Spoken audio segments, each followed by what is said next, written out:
नमस्कार मित्रांनो, आज छत्रपती संभाजीनगर घाटी रुग्णालय येथे सन्माननीय पालकमंत्री यांनी एका बांधकाम अधिकाऱ्याला झापलं।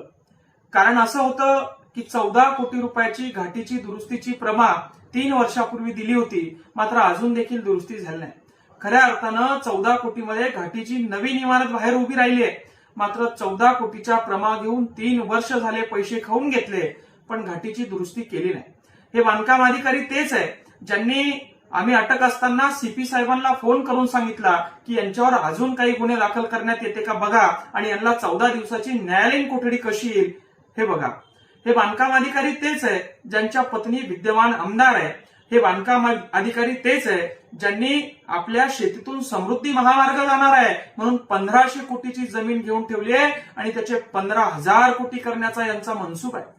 मी सन्माननीय मुख्यमंत्री उपमुख्यमंत्री साहेबांना विनंती करतो की अशा भ्रष्ट अधिकाऱ्यांना सिस्टममध्ये ठेवल्याने यांनी लाखो करोडो कोटीचा भ्रष्टाचार केलेला असतो आणि हे भ्रष्ट अधिकारी मग खालच्या अधिकाऱ्यांना भ्रष्टाचार कसा करायचा हे शिकवत असतात। खऱ्या अर्थानं ही भ्रष्टाचाराला लागलेली कीड आहे।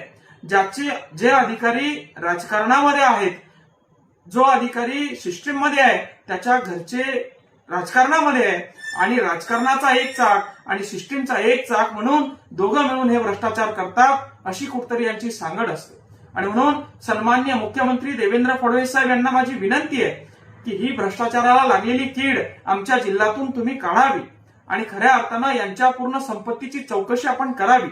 यांनी कमवलेली गडगंज संपत्ती ही घाटीसारख्या रुग्णालयाचे पैसे खाऊन, जिथे सामान्य लेकरांचा सामान्य नागरिकांचा उपचार होतो, असे देखील पैसे हे लोक खातात। एवढे निर्लज्ज आणि गरीब कष्टकरी शेतकऱ्यांच्या टाळूवरचं लोणी खाणारे हे लोक आहेत। आणि जेव्हा एखादा सामान्य मुलगा आवाज उचलतो तर त्याचा आवाज कसा दाबायचा, त्याच्यासाठी आरडीसी यांना 10 लाख रुपये देणे असेल किंवा कुठलं डिपार्टमेंट मॅनेज करणं असेल, हे सगळं या अधिकाऱ्यांना जमतं। यांची चौकशी करून, यांनी कमावलेली संपत्ती याची चौकशी करून यांच्यावर कारवाई करण्यात यावी, अशी मी सन्माननीय मुख्यमंत्री महोदयांना उपमुख्यमंत्री महोदयांना विनंती करतो। धन्यवाद।